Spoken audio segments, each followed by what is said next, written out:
सबसे पहले आप ये बताइए कि बिहार में कांग्रेस को आप कहाँ देखते हैं? बहुत सारी योजनाएं हैं जो कांग्रेस इस चुनाव में लॉन्च की है, जिसमें एक जो टर्निंग पॉइंट होने जा रहा है वो है माई बहन मानी। एक फेस वैल्यू तो नीतीश जी का था जो अब नहीं रहा, लेकिन उसको फिर से वो चाहती है कि एनडीए जो उनके फेस पर चुनाव लड़े, लेकिन उनको मुख्यमंत्री नहीं बनाएगी। विपक्ष में आप किसको देखते हैं? अगर महागठबंधन की सरकार बनती है तो सबसे मजबूत स्थिति में कौन सी पार्टी होगी जो विपक्ष में बैठेगी?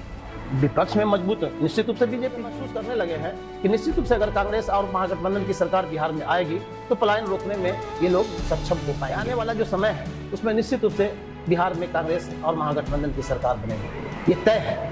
ये जो तरह तरह का सर्वे आ रहा है इसमें आरएसएस और उसके जो अनुषंगिक संगठन है, हम एक इंटरव्यू देख रहे थे कि कांग्रेस के समय में 6 इस तरह का ऑपरेशन सिंदूर हो चुका है, लेकिन क्या है, कांग्रेस इसका मार्केटिंग नहीं कर, उसके पति का अधिकार है, ये बीजेपी वाले क्यों सिंदूर देने जा रहे हैं। नमस्कार, द रूट्स न्यूज़ में आप सबका स्वागत है।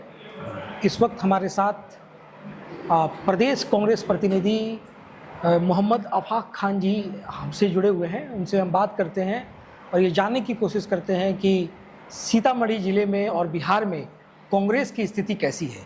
तो द रूट्स न्यूज़ में आपका स्वागत है। आप बहुत बहुत आपका भी स्वागत। सबसे पहले आप ये बताइए कि बिहार में कांग्रेस को आप कहाँ देखते हैं? देखिए, बिहार में कांग्रेस की जो स्थिति अभी कुछ दिनों से इम्प्रूव की है।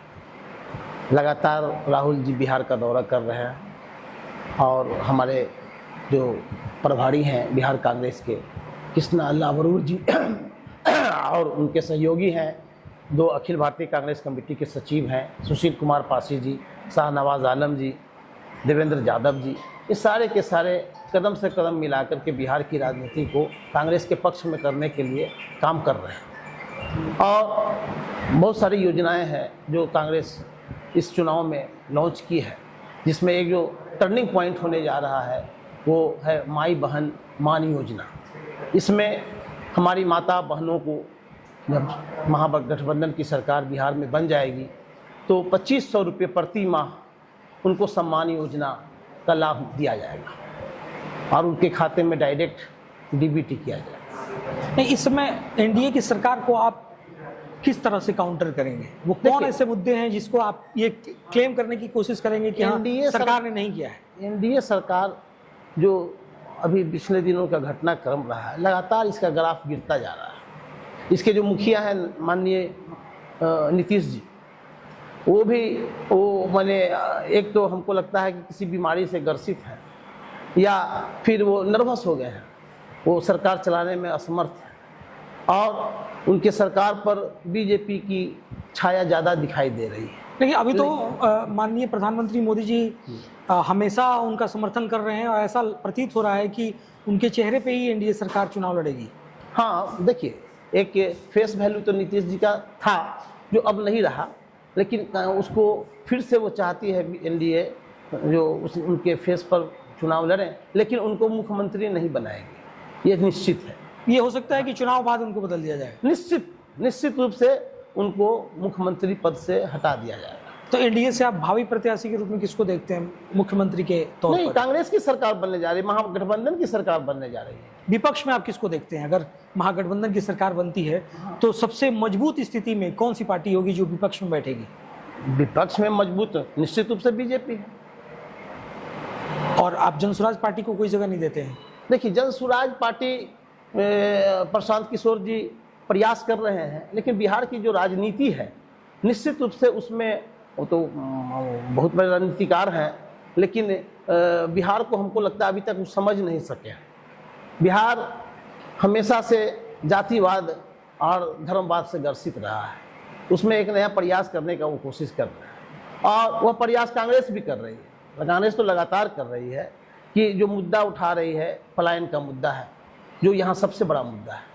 युवा पलायन कर रहे हैं, छात्र पलायन कर रहे हैं और जितनी बेरोजगारी है वो सारे बेरोजगार पलायन कर रहे हैं। तो ये पलायन का मुद्दा है जो कांग्रेस के लिए सबसे प्रमुख मुद्दा है और कांग्रेस इसको जोर शोर से उठा भी रही है। इसके लिए बहुत बड़ा पदयात्रा भी किया गया है कन्हैया जी के नेतृत्व में, पलायन रोको पदयात्रा, और वो काफ़ी सफल रहा है। काफ़ी लोगों का रिस्पॉन्स इस पदयात्रा को मिला है और लोग ये महसूस करने लगे हैं कि निश्चित रूप से अगर कांग्रेस और महागठबंधन की सरकार बिहार में आएगी तो पलायन रोकने में ये लोग सक्षम हो पाएंगे।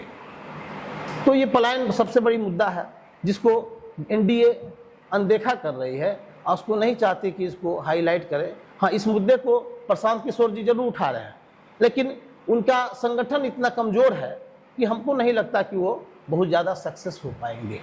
20 वर्षों से एनडीए की सरकार है, जी।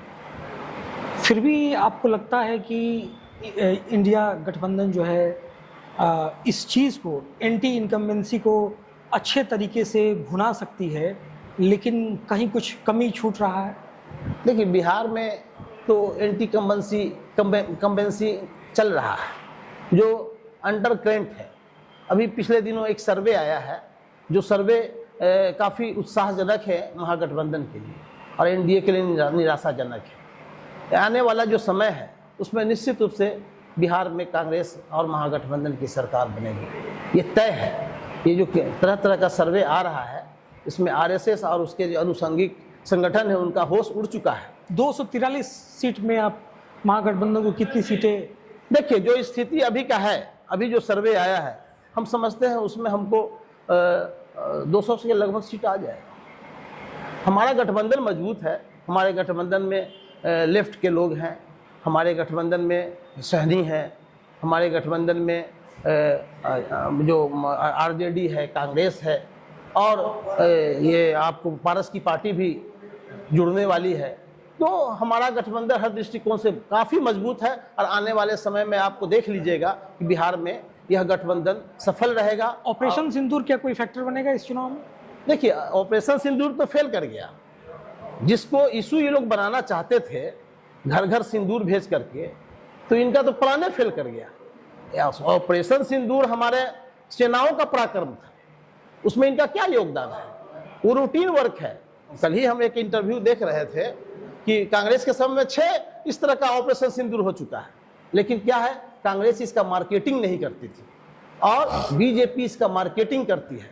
एक एक चीज का मार्केटिंग करती है और चाहती है कि उसका लाभ हम उठा दें, लेकिन जनता जागरूक हो गया है। उनके सिंदूर भेजने वाले कार्यक्रम को तो ठप कर दिया, सारे जगहों से विरोध होने लगा कि सिंदूर तो उसके पति का अधिकार है, ये बीजेपी वाले क्यों सिंदूर देने जा रहे हैं? अगर सिंदूर देना है तो अब सबसे पहले तो आपको प्रधानमंत्री जी को, जो हमारे शहीद हुए हैं पहलगाम में, हमारे 26 निर्दोष जो तीर्थयात्री थे या घूमने वाले लोग थे, वो जो शहीद हुए उनके तो आज तक गए ही नहीं। न कोई बीजेपी का नेता गया और न प्रधानमंत्री जी गए। प्रधानमंत्री जी तो माने सर्वदलीय बैठक का भी बहिष्कार किए। बैठक इन्होंने आहूत किया और उसके बाद चले गए चुनावी दौरा पर। अभी तेज प्रताप यादव ने एक ट्वीट किया था। अच्छा, उस ट्वीट को आप कैसे देखते हैं? क्या ये किसी की साजिश है जो उन्होंने किसी महिला के साथ? तेज प्रताप यादव जी, शादी के फोटोज आए थे। हाँ, ठीक है। तेज प्रताप जी भी नौजवान हैं, ये तो ह्यूमन नेचर है, इसको आप राजनीति से जोड़ करके नहीं देख सकते। उनका प्राइवेट लाइफ है। क्या लगता है आपको इसमें किसी की साजिश भी हो सकती है? हो सकता है, राजनीतिक है, राजनीति में विरोधी तरह तरह का जो है साजिश करता रहता है। कई लोग उसका एक हिस्सा, कई लोग ये कह रहे हैं कि ये तो साजिश तेजस्वी यादव की है, उनको अपने रास्ते से हटाने के लिए। ऐसा नहीं है। देखिए क्या है, तेज प्रताप जी के रहने से तो तेजस्वी मजबूत ही थे। ऐसा थोड़ा है कि तेज प्रताप पार्टी के खिलाफ कोई काम कर रहे थे, ऐसा नहीं है। तेज प्रताप युवाओं को एकत्रित कर रहे थे, छात्र नौजवानों को, संगठन को आगे बढ़ा रहे थे, तो काम ही कर रहे थे पार्टी का। चलिए सर, द रूट्स न्यूज़ से बात करने के लिए आपका बहुत बहुत बहुत बहुत धन्यवाद।